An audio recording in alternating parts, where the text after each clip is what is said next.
just to see what exactly, how good the shadows could look. If I zoom in here, these are all, every single one of these images is 5K by 3K, just because I can.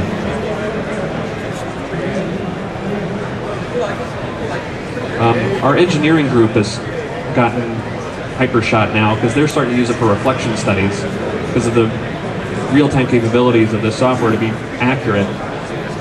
They've decided to use it to start doing studies of reflection off the dash into the windshield for vision. And what sold them on it is they came down to my desk and they asked, I was showing them the software and he was like, yeah, we're having a problem with the gauges are showing up in the side view mirror when you're looking out the rear view mirror. So they left. I loaded up the interior and the exterior at the same time, brought it into Hypershot. There it was. The gauges are showing up in the side glass, right where the mirror is. So I did a screenshot, emailed it to everyone that was at my desk. I was like, is this what you mean? And it was after an hour, and I think they came back down and talked to me, and then they ended up buying it a couple days later. Because they couldn't get their software to do it, and I was able to do it over the course of a couple of minutes, as far as they knew. So these are all more just shots. And this is all NURBS data, or it was. It was just this sheet, this body in white was about 150 meg wire file in alias. So pretty heavy data. All the backside information's in there underneath the hood. Here's one I did. A little bit of Photoshop work. Nice thing is, just like you're taking pictures, I did multiple shots all in the same perspective, and that way it gave me multiple layers of Photoshop to work with. And this was, the first time I rendered it, this was really hot. So I came back in, turned the exposure down, re-rendered it, put this area back over it. And again, all these, the nice thing is I can just have gigantic images that, to be able to re-render an area and have it only take 20 minutes versus the old days where it would take a day and then you wouldn't know what you were getting.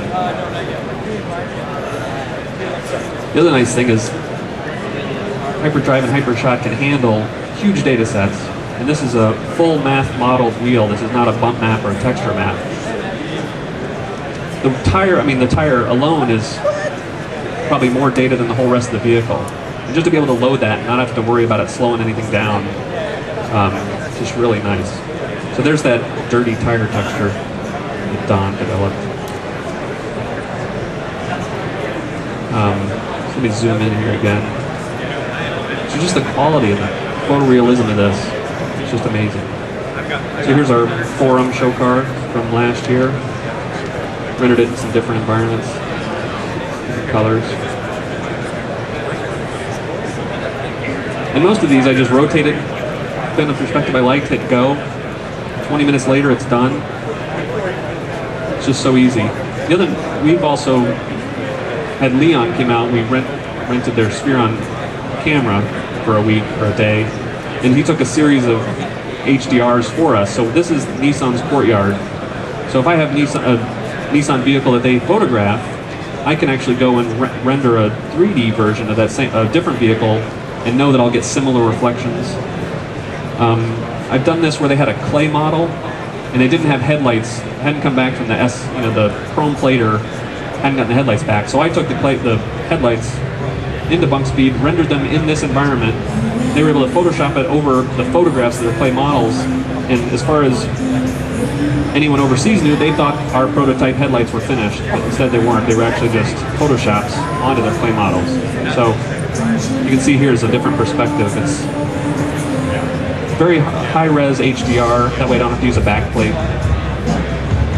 More shots.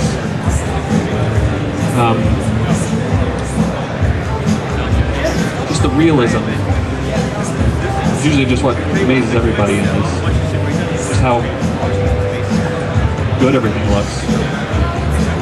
This has a little bit of depth of field, added a little bit of render time, so I didn't have to go into Photoshop. Most of these images have zero Photoshop. Just when it's done, it's done. I don't have to worry about taking it in and doing any post-process work.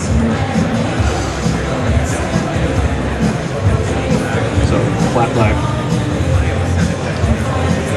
Heavy lens. Depth of field. Here's another glamour shot of that tire.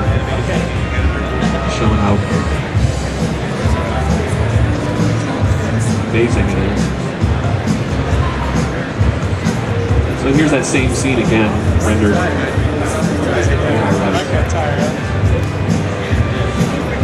And here's one I did, and this is not a backplate, this is actually the HDR, just was able to get it to line up and look really good. Just a little bit of Photoshop, just Photoshopped the wheels and then the smoke. Everything else was just right out of the software. And again, these are all gigantic images. If I go with the actual size button. The nice thing is you can zoom in on any part of the vehicle and it's still a good looking rendering. And back to the beginning. So most of the work that I do is years in advance. So that's why I brought the GTR. And it's also a little bit more interesting than some of the stuff we're doing. So that's how we use it at Nissan. Any questions? Don? Hank?